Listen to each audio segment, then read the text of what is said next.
Good afternoon and welcome back everybody for today's final Blue Talk, where we're going to shift back into the area of digitalisation and how all of this is going to be transformed. Because one of the areas that you'll see around in the exhibition is a number of companies who focus their products on digitalisation, on transformation technology. And obviously we heard yesterday from Hub Ocean about the need to collect data. So we're going to have a conversation now, as you can see, about digital standards and creating interoperability. So it gives me a great pleasure now to introduce Andreas Jagtoyen. You may have seen on the earlier program, Hege was supposed to be doing the speech, but I'm pleased to announce also that even though she can't make it, Andreas is going to step in from, he's head of Digital Ocean from Kongsberg Digital. So please, Andreas, if you wouldn't mind just opening up this Blue Talk and just giving some thoughts about how we see digital interoperability standards emerging. Thank you. Thank you. Yeah, my name is Andreas. I'm not looking the same as Hege, so I'm sorry she's not here. I will try to talk a little bit about the obstacles that we see and the hurdles that we have in digitalization currently in shipping. I will also try to link it a little bit to, let's say, the maturity curve and what we are talking about with the owners and the other stakeholders in shipping now. And I try to keep out of the product because that's a different topic, I think. So next, please. Yeah. Yeah, I think I'll change it was actually a different slide deck, but okay.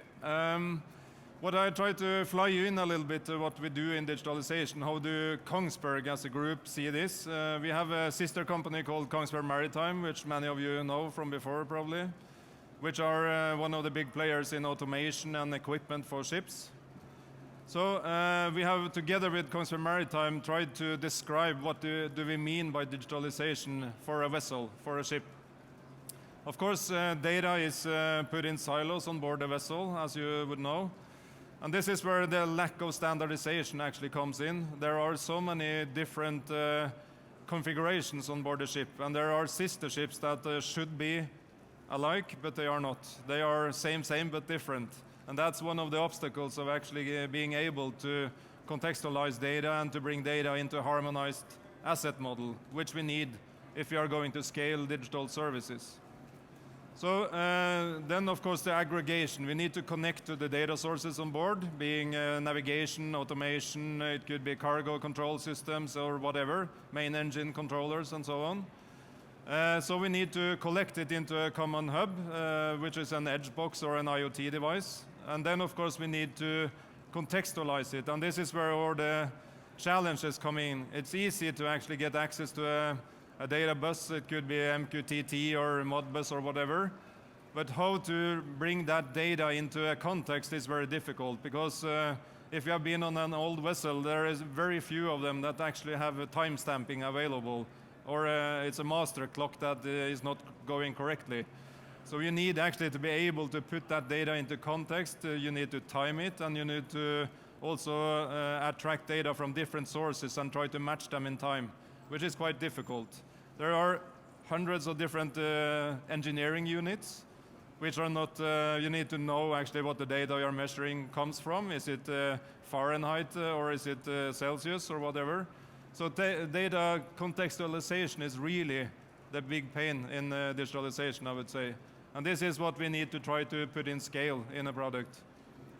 And then, of course, the asset model. So how are we able actually to match an exhaust temperature sensor from a bulker with one on an LNG carrier, for instance? It's quite difficult. So we need to have some common standards for how to put data into an asset model, which makes it easy to make inquiries from an application side. So this asset model is really, really important. And then we can start talking about applications and services that really scales across different assets and different segments. And many of you know shipping quite well. It's not one kind of business model, it's not one segment, it's a lot of different industries put into one. So I think the complexity underlying in shipping is really, really big. But this is what we need to do together in order to actually mitigate the challenges of creating the value in all that are in data. Then how do we see this go on further? I think I've been working some years now with digital services in energy, with oil and gas and also with power utilities. And we see that we are a little bit behind when we come to shipping. It all comes back to, of course, getting access to data, as I talked about on the previous slide. It's really important that we do that, of course. But then we start talking about how do we actually create value out of those data. And that's done in the applications as we see today. And there are many drivers for digitalization, and I guess you know a lot of them. You know, environmental reporting and so on, really, really important. Actually, consumers today, they would like to know the CO2 footprint on a sneaker that is inside a container that goes from China to the US, for instance. So there are so many stakeholders to reporting and stakeholders to environmental footprint, which we need to actually mitigate as well. So this is where the applications come in. And but also knowing the shipping industry, it's very difficult for an owner to have 50 or even more applications handling different parts of their operational needs. So I think what we need to talk about in the future is how services from different companies, different software vendors and OEMs coming together and bringing data and smartness and algorithms and so on into an integrated work surface, which is actually following the workflow of a sea voyage, for instance, or an asset management and operation and so on. So I think what we need to do is to start collecting data, we need to put it into context, we need to develop smart applications, but then we need really to start a collaboration across different companies, which is a big task, I think, for everybody, and for sure it's something that we aim for also in Kongsberg, to share data, but also to be able to help others to create value out of data from the vessels. So then just some key bullet points, I think, which we need to discuss when it comes to standardization. It's about bringing let's say the IT and the OT world together in an integration, and of course also to standardize how we create a bridge between the two worlds. This is where cybersecurity comes in, obviously. Today we are talking mostly about bringing data from the assets and monitoring, but in the future, and as we see also in energy, we are more and more getting into remote control and even autonomy in the future. So the cybersecurity is our freedom to operate, or a license to operate in a way, which we really need to be serious about from the start, or else we will never have any loyalty to the solutions that we are delivering. And then we need to start discussing how actually charter party contracts and contracts between stakeholders are actually opening up for data sharing, because there are so many contracts that we know today that are actually hindering sharing data, which we need to talk about also. It's a tough discussion because there are so many that have something to lose here, but I think we need to bring that on the table as well. And then our slogan is more contextualize to standardize, and this is maybe the fly into the discussion we will have together afterwards. That was it. Thank you very much.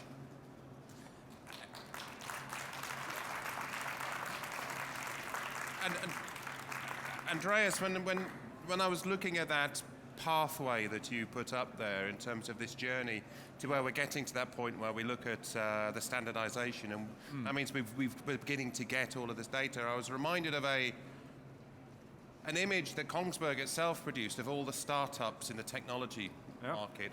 And I was talking to somebody about a week ago, so there's about 600 companies now, startups that are building digital services. They're taking data. It's not data they get themselves or create themselves with sensors on ships, but it's data they acquire from elsewhere.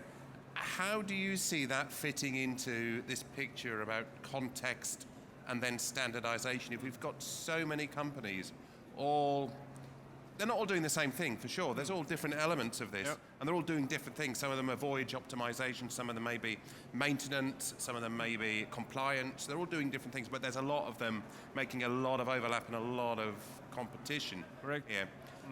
Can you comment a little bit about how you see that marketplace evolving as we see standards and this context emerge?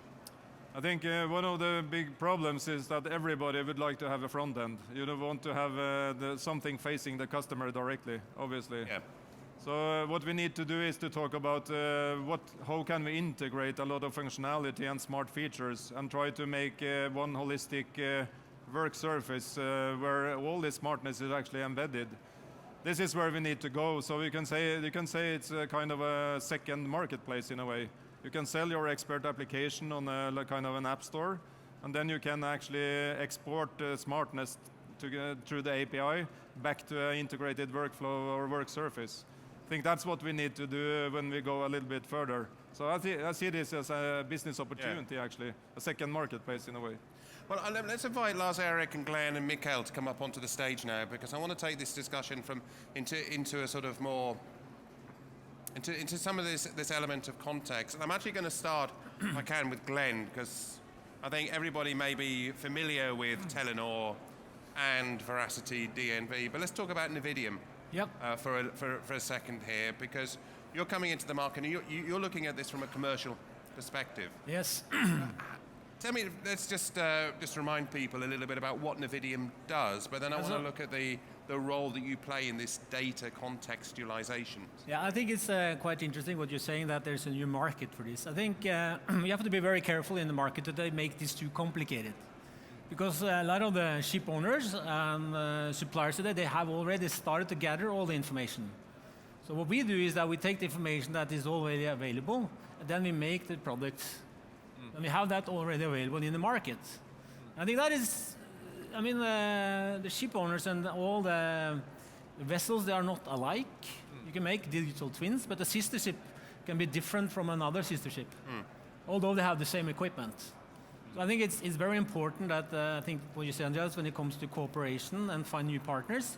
What I see in the market today is that there are new consolidations. You know, I did a bid last week, and I had 12 different bidders, and they were all coming from different part of the supply chain. And when I say that, is that there were plant maintenance suppliers there were routing suppliers there were voice optimization there were OEMs there, but they're all competing towards the same customer.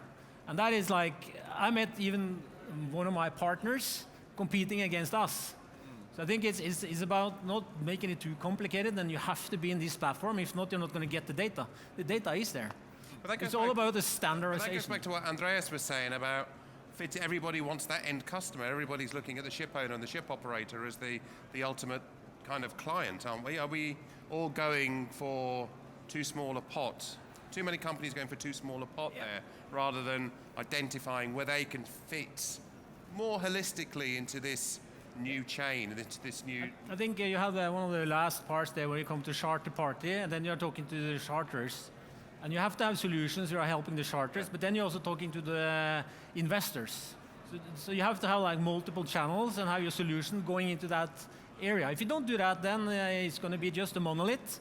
And that's something we need to break down, the monoliths, because there are too many monoliths, and we need to work across that.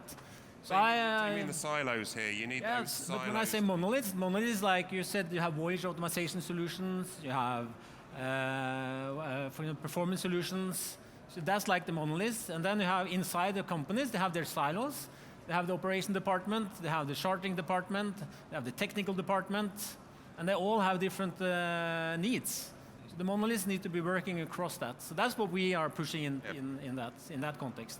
Let's look at this from the Telenor perspective then. What's Telenor doing in the maritime sector now? What's your latest evolution in here, and how do you see this kind of standardization picture playing out? Because are you a competitor to Kongsberg in everything? Are you a competitor to DNV in what they're doing in terms of platforms? Is DNV with Veracity, I mean not necessarily DNV, but Veracity a competitor to Kongsberg because you both got platforms? I mean, one of the discussion points I want to evolve during this next half an hour, 40 minutes, is where is the competition where you can't discuss this collaborative nature, the standardization and developing this common context, and where are there areas that you can work together a little bit more? So, Lars Erik, where do you see Telenor fitting into this journey? Well, let me start to answer your question about competition. I think Kongsberg is a competitor, but it's also a partner. And absolutely, we can collaborate in a lot of things, and there are things that Kongsberg is better than us, or vice versa. And Telenor Maritime, we have been, for 20 years, we have been the expert for communication, maritime communication.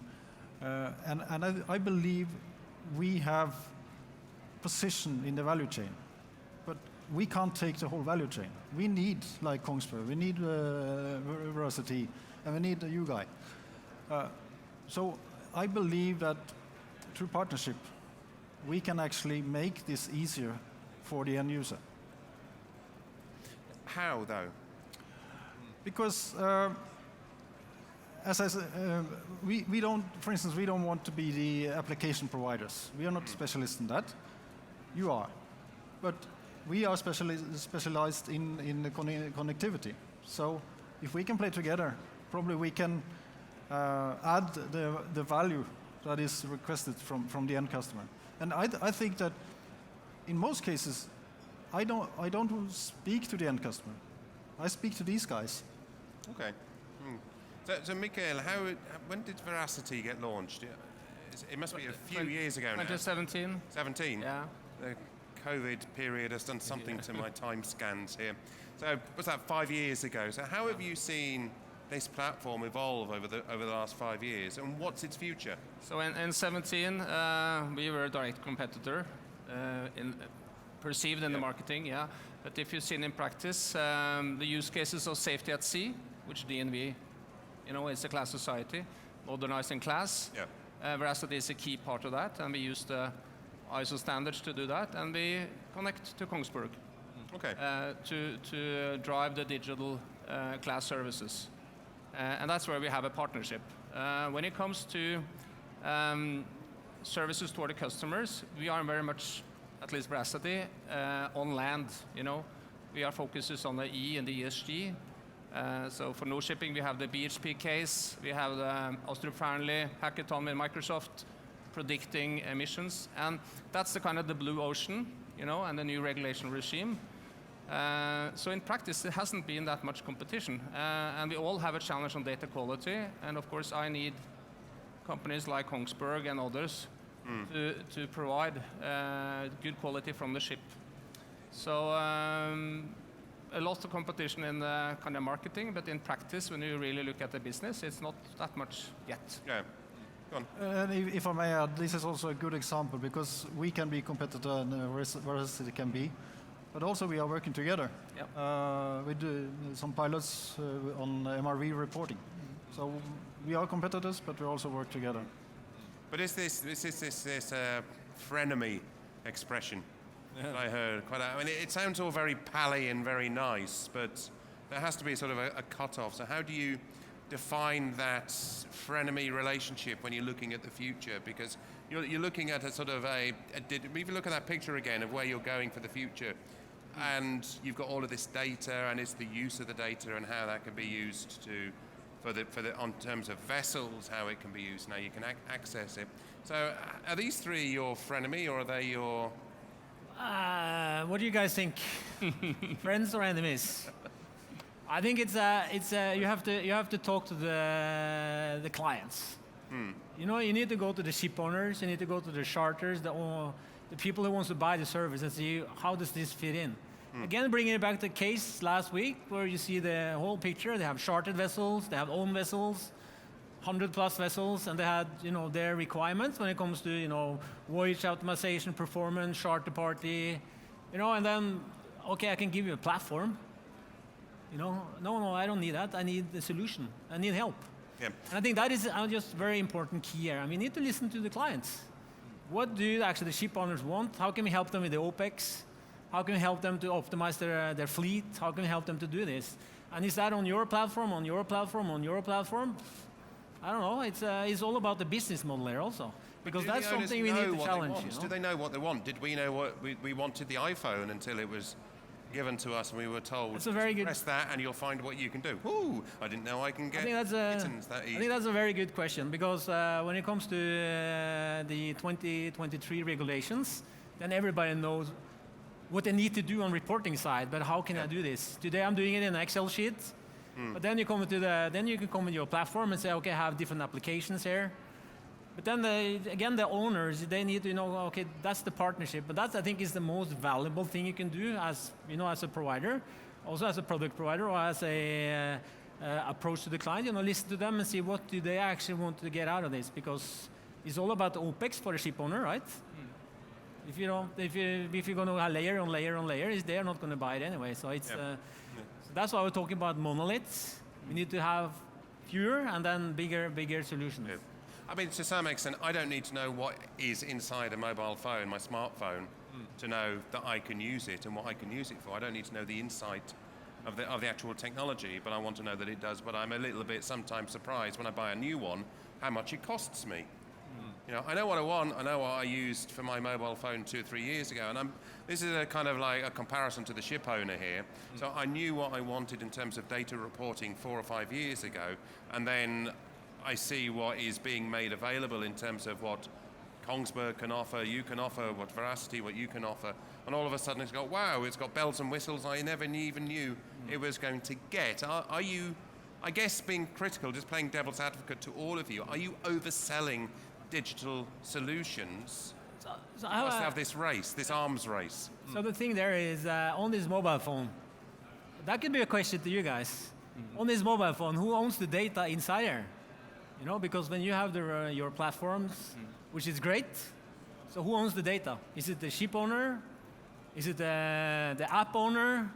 Is it who owns it? Yeah, so That's a very easy answer. Yeah. It's actually the ship owner. Yeah. So we never share data with anybody, any third party, or we cannot utilize it ourselves either, unless the ship owner has actually opened up for it. Mikael? Also, I agree, but when legally on Veracity, we don't have an ownership role because it's actually very difficult to say. It's a self-service platform, so a lot of different data is onboarded. Yeah. So, But I think we need to ensure that the ship owner understand the value of sharing this data. Right. I think that's what we have the standard, which is a problem, but also to have the acceptance that to share data and to start using one data and another data into a new value, then we are creating what they need. And that's an obstacle we're still struggling with. So I can understand that larger owners would understand that because they've got larger fleet, so there's the fleet perspective of collecting in data and being able to compare things a little bit better. But that's somewhat simplistic in this argument because of the way that, and you mentioned this whole autonomy development. We had an autonomy session, Blue Talk, yesterday, and we've got another one tomorrow. But we're looking at the commercialization systems and what needs to happen to sort of facilitate that and why it needs to, why it may be seen as needed to be there. But again, this is why I'm sort of like just playing devil's advocate here, because you're selling solutions. So are you overselling the solutions? Because I think, if I may answer, I think it's very difficult to get an owner to actually buy a platform just for hosting data, because you need something to actually visualize or actually create value out of the data. So it's today I think we see early stage maturity, but then you are not willing to pay for the infrastructure. You just pay for the use case in a way. And then you need to create attractive use cases in order to actually be able to sell in the data infrastructure part. But then they will see that when they are able to create value from the first use case, they can use that actually saving to invest in more use cases. And that's what happens when they start to roll. So they realize what they can get, then they think, oh, now we're going to be able to get more. Then they go for more. And that's where digital class services and things come in, because we see that we often start with performance and emission calculations and reporting, automated reporting. But then they will see also the benefit of actually having remote services from class, for instance. And also insurance companies and other coming in to make assessment of the, let's say, capability of the vessel and so on. So there are so many things that will evolve over time. Glenn? And I also think that we as suppliers and also with the competence and knowledge that we are bringing into the business, into the shipping business, we also have a responsibility to help the ship owners or help the shipping industry to move in this direction, because this is where we're going and we have to do that together, right? And that's also a very important part of what we're doing. that we need to help the ship owners to realize that they can actually utilize the data. I think DNV has come up with a lot of different scenarios on how you can save money by doing digitalization on performance, etc., etc. But that's a very important part of what we are doing now to get the transaction faster, because this is, in our view, or that this is not a marathon. It's like it's a sprint. It's going fast. It's going really fast. And there are coming regulations now from IMO that we really need to, fulfill on this. Although everybody's saying that IMO and this insurance and stuff are not going that fast, but it's really coming now. And that's where we has a responsibility, towards them, to help them, to really see the benefits of digitalization, because it's coming. I mean, it's really fast tracking. Let's go to Mikael first. Yeah, no, I think at least the way we are thinking now is that we have to do the integration by design. So you cannot go to customer and say that you have all these bits and pieces and some standards in the box and stitch it together. So, for example, the MRV DCS service, where DNV is a regulatory body, is now integrated with StormGeo with a over-the data standard in between. And it's kind of tested in the lab, and then when that is kind of working, we can co-sell. Assurance service and a software application. That's where the standards come in, and they will have. I believe in that. Yeah. That ecosystem. Is that really going to provide that sort of level of standardization, or are we going to end up with a patchwork? No, it will be end-to-end, and you take out friction, because the problem with overselling is that you add some digital, but you don't remove any work process. Yeah. And then you have double cost, or. Yeah. So you have to prove that you take out the existing work. Yeah. Andreas? I think we need to talk about technology, obviously, but technology doesn't solve anything. I've never seen technology make sustainable decisions yet. So it's people, actually, that makes decisions. And I think we need to not only provide the technology and also the routing opportunities and so on, but we also need to train people in order to make them understand why they do things. Because there are people on board, the crew will be there for decades ahead of us, on seaborne shipping at least.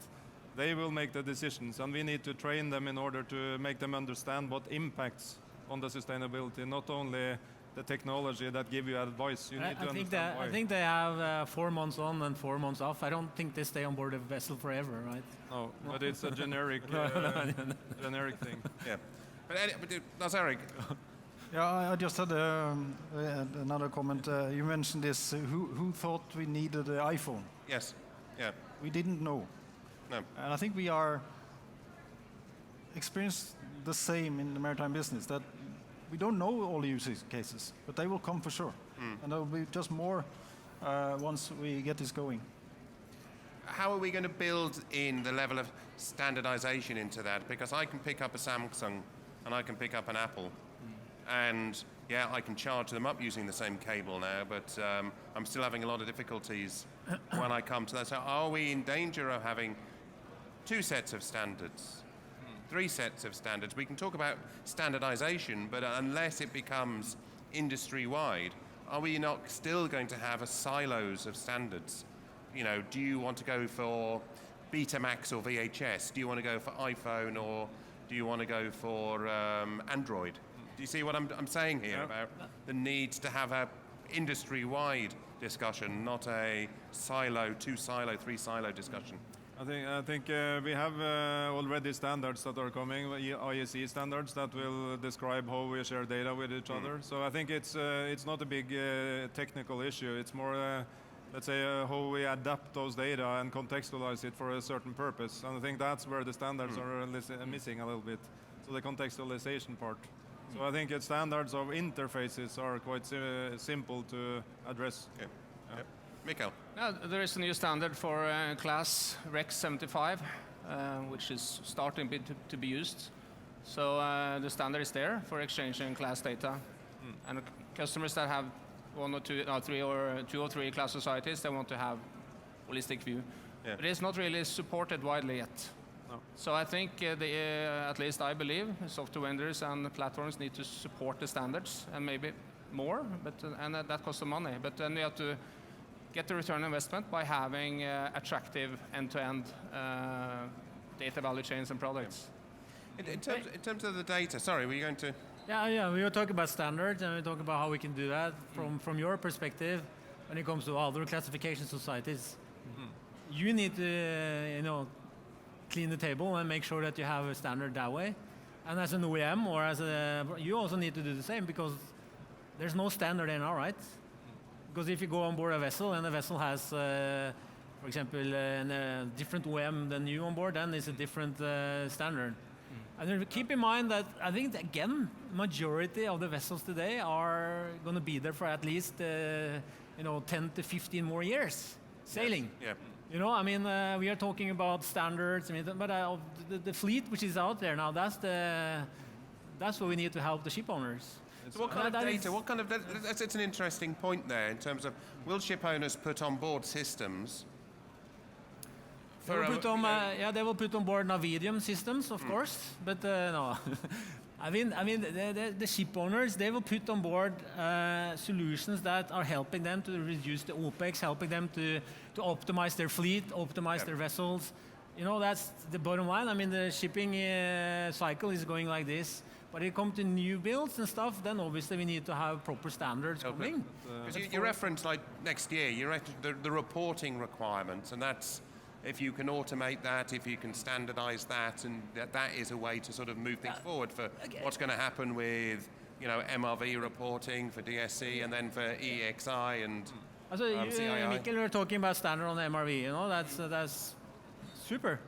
When I'm in the market today talking to clients, can I get some examples of your reporting routines today? I get 236 pages Word documents on how I report. And that's like the last 6 months. So, and then you go to another client, and then they come with the Excel spreadsheet. So it's all about, that's the reality. Yeah. When we are talking about standardization and this stuff, obviously that needs to be in place, but we're not there now. So how can we mitigate that? How can we really help them? I think you have some use cases with clients, and you have where we do that and show that. And we need to show that to the market that this is actually working. This is how we do it. Yeah. Because bring it into the standardization coming for the next vessels being built, that's something else. Yeah. But then you need to talk to the yards, because the yards and the design, they need to tell you that, okay, this is what you need, but do they do that? The yards in China, for example, or even here in the west coast of Norway, do they do that? I want to go to Andreas to an earlier point. No, I think it's we are talking about two different things also. It's standardization of the data capture on board, and then what you actually present of reporting and let's say interfaces in the cloud, which is a little bit different. The 100,000 vessels sailing out there in seaborne shipping, 60,000 of them will have some kind of need of automated reporting, we believe. And I think that's a big challenge, obviously, that we need to handle together. So I think I'm not so worried about the reporting standards, because they will come. It's easy to make those adaptations. But the thing on board the vessel, the complexity there, that's the hard thing to manage. Yep. That's where we are aiming with our, let's say, products that are targeting that data capture. Mikhail, you're about to say something. Yeah, no, it was more a comment. At least what I see is that the drivers of change is coming from the big shipping majors, like in China, COSCO. And the industry, the chartering party. And I think we had to play with the big ones to see kind of the use cases that really will drive change, because they will drive change to the ship owners. And of course the ship owners will need services. And that's at least that's the way we are looking at it. But do you see that then, just taking that scenario just one step further, if you've got the charterers putting requirements on the ship owners, and the ship owners have got reporting requirements to a cargo owner on a long term, will that influence then their decision to what vessels they themselves will charter in as demand fluctuates? Because they'll be able to say, well, that ship does or does not easily fit into our data matrix, into our system. So do you think that we'll see? Just an example again, because we just released our partnership with Frontline, and they have ship managers, 8, and of course data standardization is a key part of their reporting all the way through the chain and to their stakeholders again, which Lars is talking about on our video. So for digitizing these kind of companies, either international standards or de facto standards that are agreed among a consortium is needed. else the digital solutions will. Yeah, because if they haven't got the same sort of level of platform, so I mean, to put it, I mean, would they need if the ship owner was reporting using a Kongsberg system, would they be limited to bringing in subchartering in vessels that had a similar system that would fit into the Kongsberg system?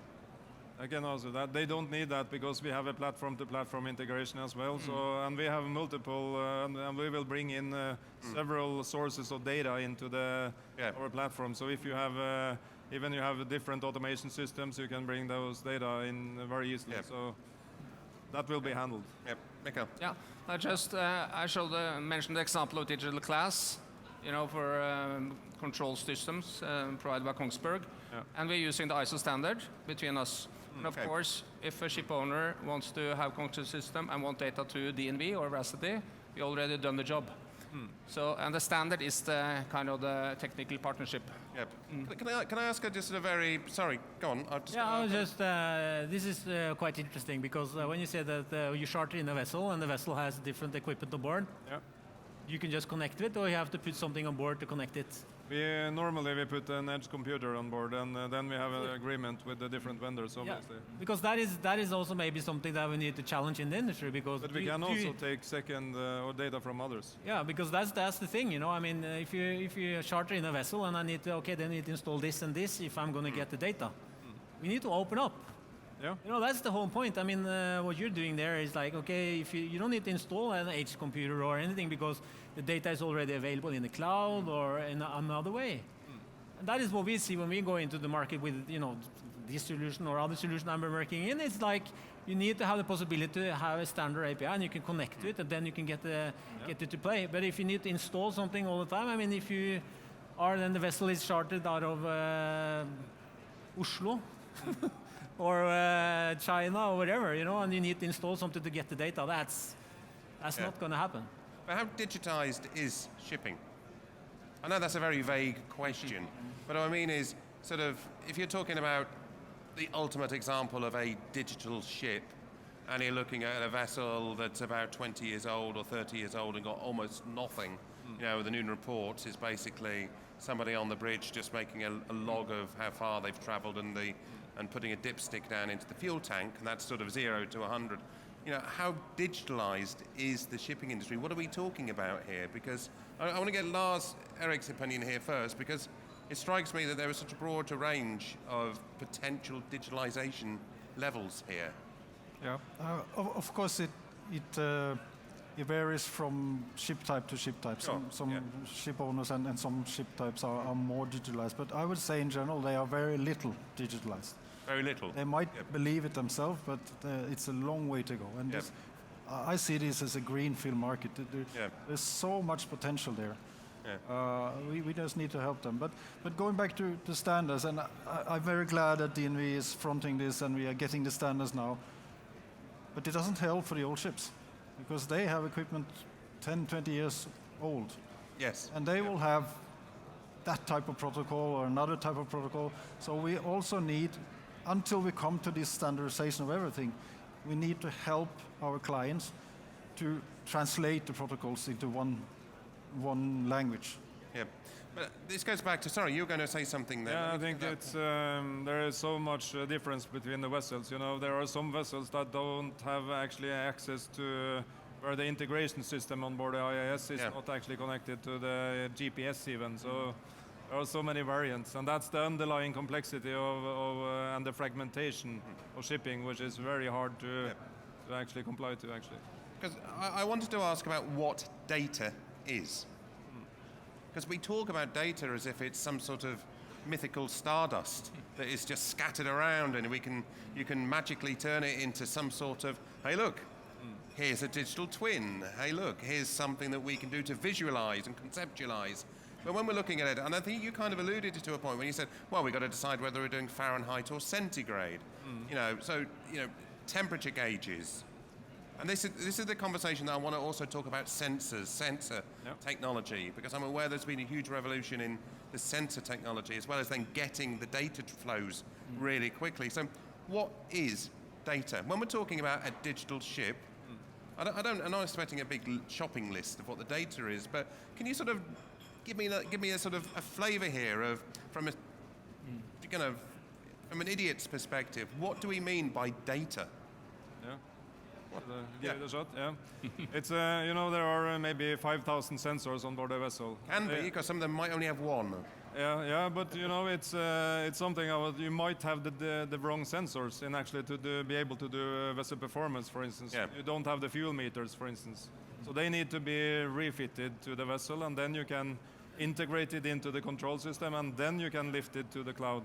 So there are so many ways of doing integration. They are lacking a lot of sensors in order to be able to do full vessel performance, at least on many vessels. Yeah. I'm aware sometimes you don't need sensors. You can use AIS to get a vessel performance or a vessel distance traveled over 24 hours, and you can use standard sets of homogeneous data about the vessel type to basically say the fuel bill will be roughly this, the fuel consumption will be roughly this. But I'm just interested in this amount of data and why we need to get it off the ship. I think it's also something that you can backtrack a little bit, because if you look at the 3,000 signals, or if you do a rig, it's like 10,000 signals.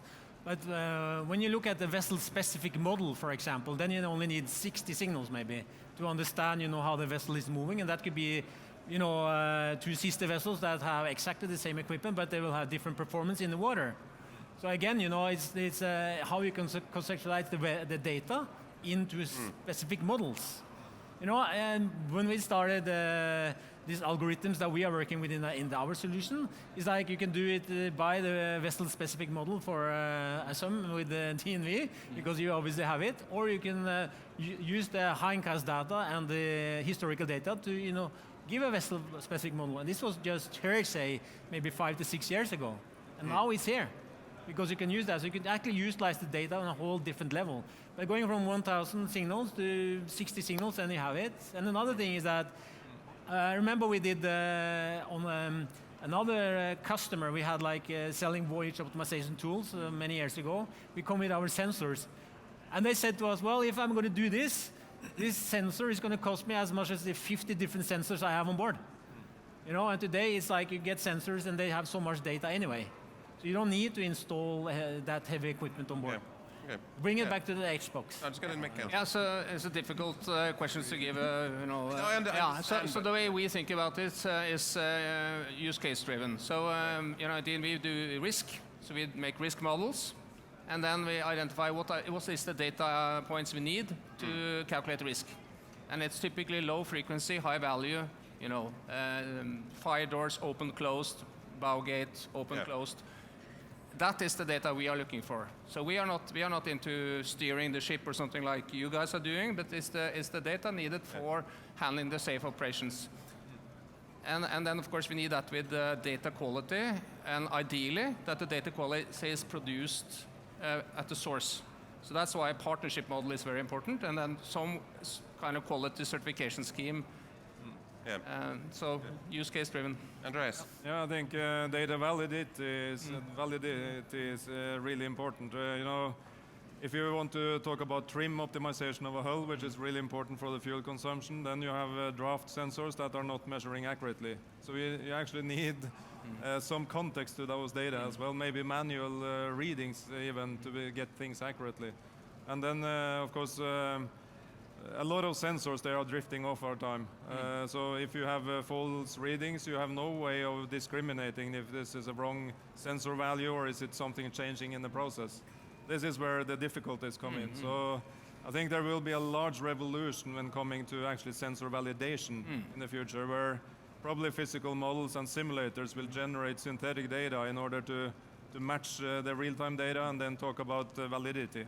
So there are so many use cases coming up when it comes to sensor readings and the validity of sensors. So let me do this right. So in terms of validating a sensor data, the data that's coming off of a sensor, you need to have some sort of dummy data. Yeah, sort of synthetic data coming from a physical model or a simulator, for instance. Okay.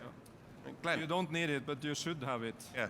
I think it's the use cases are very important when it comes to this, because on the vessel today is the captain who is steering the vessel. It's his responsibility taking the cargo from A to B.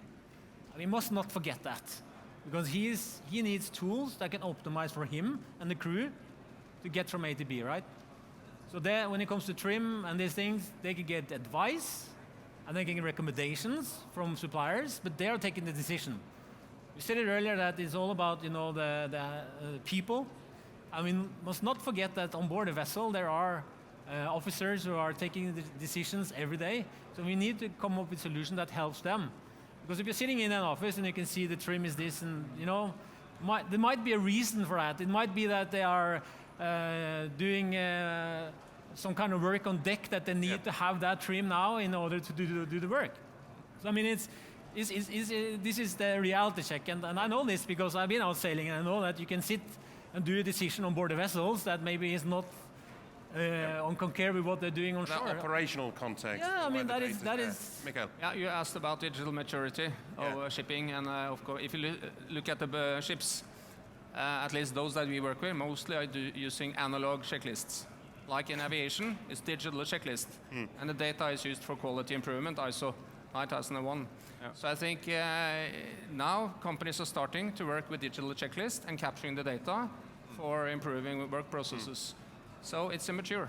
Yeah. But when you say digital, you mean not actually having the crew filling in the checklists? Yeah, today they do it on the paper. Yeah. And the data is not really monitored, it's not captured, so you don't, even though you have a management system in place, you don't know if it's followed. That's Eric. And then I think what is important there is that when we digitalize, for instance, checklists, the accuracy and the validation of the data is there. If you fill it out manually, you don't know what they write down. I think that's a value itself. But you've got to make sure that is fully, going back to that the context and validation, that it is accurate, because you could still get that, as you say, that data that is drifting, and if it's not somehow being put into the context of what it is, or as you say, that operational context where somebody may be doing some sort of tank cleaning or have some operational reason why the trim is such that it isn't putting, so that you don't get alarms, you don't get warnings, you don't get misinterpretation of the data, that it's put into the right level of context. Yes. And that's where digital logbooks and stuff comes in, because those are always accurate when it comes to the operations that are done on board. So if you have that kind of data also, not only sensor data, but actually written data from the crew, which could be a digital logbook, making all events available actually, and put context to the data you read. Yeah. So it's a lot of opportunities there as well.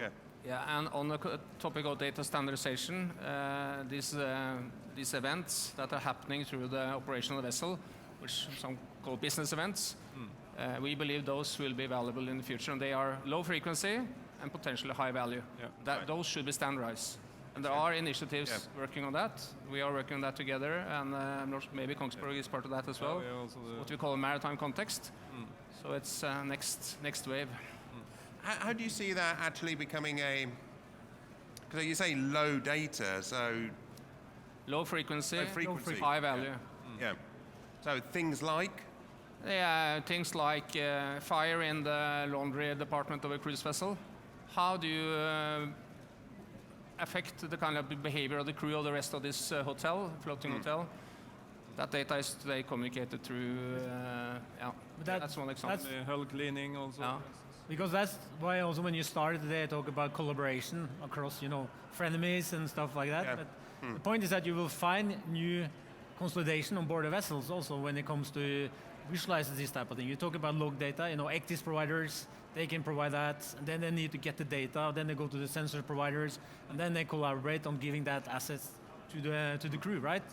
And then they can bring it ashore through the cloud, and that's where you see that the really benefits of these things.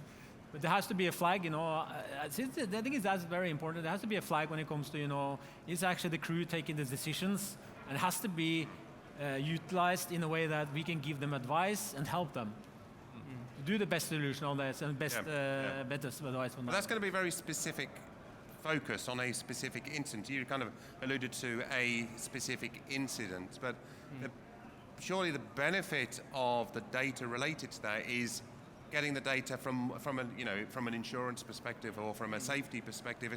It's having the data from more than one incident, maybe low frequency, but hopefully you're not going to get fire on a ship 5 or 6 times. No. You may get it once, but But then you've got to take that data from one ship and one ship owner, take the data from another ship and another ship owner. So how do you look at that and say, well, because you were talking about data ownership. So if you got data about an incident on a ship and you want to take that from one ship owner and that from one ship owner, are they going to be happy with that, particularly when it might be something negative like a fire in a hotel load? How do you take the data without them They were very happy. Yeah, without them giving the data? But I think at least our model is the same. It's in principle it's the owner of the ship or operator that owns the data, and they have the management. I understand that. I understand that. If I'm a cargo, if I'm a cruise ship owner and there's been a fire on the ship, I got the data. They got the report. There's the data for my fire on the ship. But the benefit for the shipping industry is if 2 or 3 of my competitors have had something similar happen. Yeah. But the challenge today is that these kind of events are not at least not reported in time, maybe afterwards in the report. And it's really difficult to use that data. For say that you had a COVID outbreak on a cruise vessel. Yeah. In on floor or something over there. How do you then operate that in the management system? It's really hard because it's not digital today. It's like but I can understand why they don't want to report it. I think it's actually, we are talking about heavy asset industry here, which is no ship is alike. So if you try to use data from one ship and use it on another, even they have the same engine type and so on, it doesn't necessarily work. Because they are so different. There are maybe at least 10-15% of the dynamics ongoing on an engine is actually different from one engine to another. There might be 1,000 horsepower different from one engine to another sister engine power.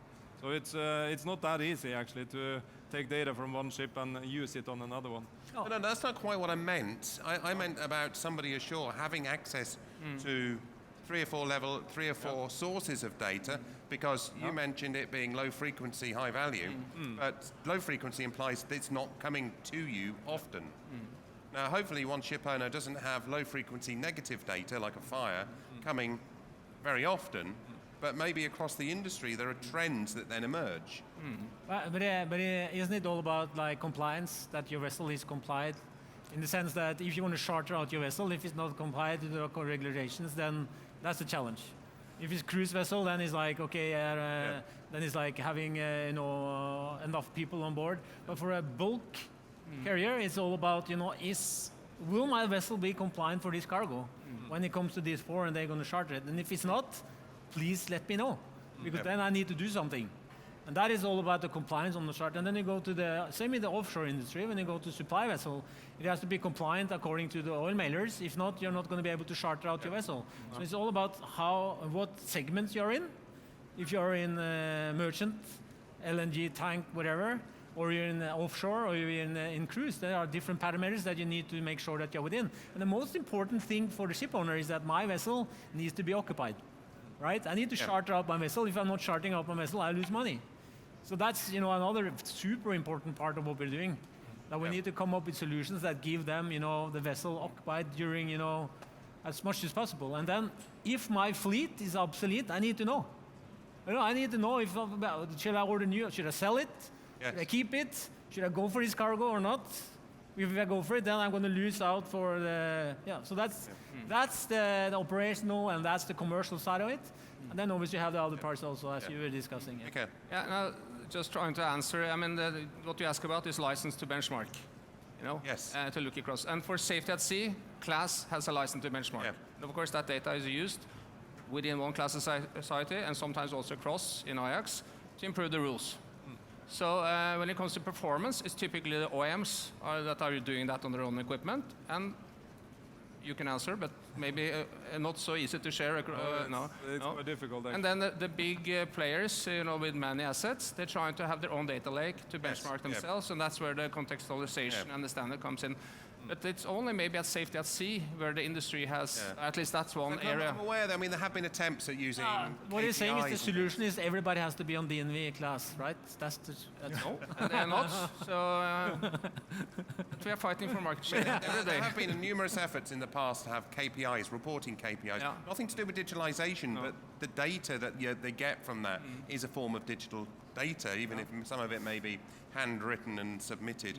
There were things from Intermanager in the previously. There's now part of BIMCO. I think there are other elements to try and create KPIs so that you've got this, so you've got a risk assessment across a fleet, essentially, so you can get that data. So and that's where I really wanted to sort of just try and get an understanding of how you could create standard data for that level of reporting when you're talking about still ship owners owning the data and not realizing what they could be doing with it and how beneficial it could be to safety at sea, to other angles within the shipping industry, to creating a better idea about performance so that positioning of fleets could be better done. So, encouraging that sharing of the data, even if it could be anonymized in some way. I think we need to go there because we need to share information and data in order to actually grow the business consciousness actually around critical incidents. But the other, I want to move the discussion on a little bit because I do feel that the discussion about ownership of data is one that we've been having for a few years now, and it never seems to get fully realized, although I feel some companies do kind of get that message. Just for the last 5 minutes, I want to talk about one of the elements that you picked up on there in your presentation. That was around the sort of the visualization of the data, so the conceptualization. So I want to talk to you, Lars-Erik, about the data that you need to get off the ship and put back onto the ship and how it's conceptualized, how you see that, and from your perspective as well, how we standardize even conceptualization. Is that something that is happening, should happen, could happen? So when we see a color, we know what that color means on a ship design. So when we see a stress model of a hull on a digital kind of replica of a twin, that between what you might do from DNV, if green means that level of stress on a hull, the same as on LR or BVs or something like that. So standardized in terms of how we deliver the concepts that come out of the data here. So I'll start with you, Lars-Erik, if I may. Well, maybe I'm not the right person there because we don't do the... no, but I'm thinking about the data flows as well. Yeah, it's... I'll come back to you find another angle there, but let's go to... Two areas I can talk about. It's class data. Yeah. And I mentioned this Rec 75, and we have customers that want to have, common class view across class societies. So that's one area where we see kind of requirement for that. It's very early days, so just small applications. And on the risk, having a risk methodology like bow tie methodology, where basically the rules of the game is described in the model and in the model framework, and that is open source. So we try to use common or kind of known risk methodologies. Okay, Andreas. I think there are initiatives in other industries that are come much further than maritime. Let's say on simulators, for instance, and subsurface universe of oil and gas. So there are initiatives there to open up so the vendors can actually interact with each other. I think we need to do that in maritime as well. It's not so much clear path to that today, I think, but it will happen, I'm quite sure. Before I just get Glenn's... Yeah, no, I think we need to look to the process industry. They did this maybe 10 years ago, 15 years ago, to have like a standard, but to have opened the whole data area. And that for us, it doesn't matter if we are in front or we are providing the service through others, as long as the value that we bring is a value to the clients. That we're helping them to optimize their OPEX, helping them on the safety side, and we are also helping our partners to grow their business, because that's the only way you are able to do this. If you want to lock it in and be vendor locked in, and you need to buy the solution in this platform or on this side, that's going to be very difficult for the industry to do, because they want the data, they want the information, and that's, I mean, for us, partnering, selling it through already existing solutions with sensors, or just providing them with the data that they need to do better decisions on a day-to-day business, both in operation, chartering, and also for the owners to decide, am I going to buy new vessels? Am I going to build new vessels? What is my next step, so we can help them to grow their business? Yep. Mikael. Yeah, trying to think about your question, and maybe an area where we could have done something and learn from aviation on digital checklist. Every time a plane takes off, go through a standard process of checking off, and that's a kind of a common standard and also a visual tool for the pilot. But I'm not sure if we have that many cases where we standardize on the visual and the interpretation side of data. Yeah. Well, I think open source is the only way we can solve this in the future. We need to make the data available for partners and even competitors to succeed for ourselves, but also, of course, for our customers. Just on a final thought here, because we're just about to run out of time, but I don't have another Blue Talk coming on next, so it's pretty cool. When we're looking at towards this, the whole aspect of autonomy and autonomous systems, we've largely been here talking about data that goes ashore or data that comes out of the ship and is assessed, standardized, visualized, conceptualized. How much data in the future do we need to take off of the ship? How much it can be part of a closed loop in the ship until we need possibly to take it off? So there's sufficient computer power, edge computing, to deliver the solutions on board rather than put it through a system. So Lars-Erik. We believe that more and more of the processing of the data should be done on board. There is no need to send raw data to shore like some believe in.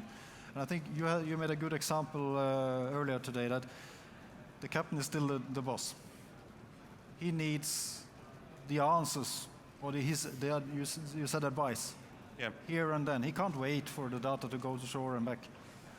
And I think we will see that, and that's also where we believe we have this role in our platform, that we can actually do most of the analysis on board. Okay, good. Well, I want to wish everybody great Nord shipping, and thank you for the chat and for everybody coming. We are out of time now, I guess. So Good. I'm talking more about should the data stay on board? How much data should stay on board?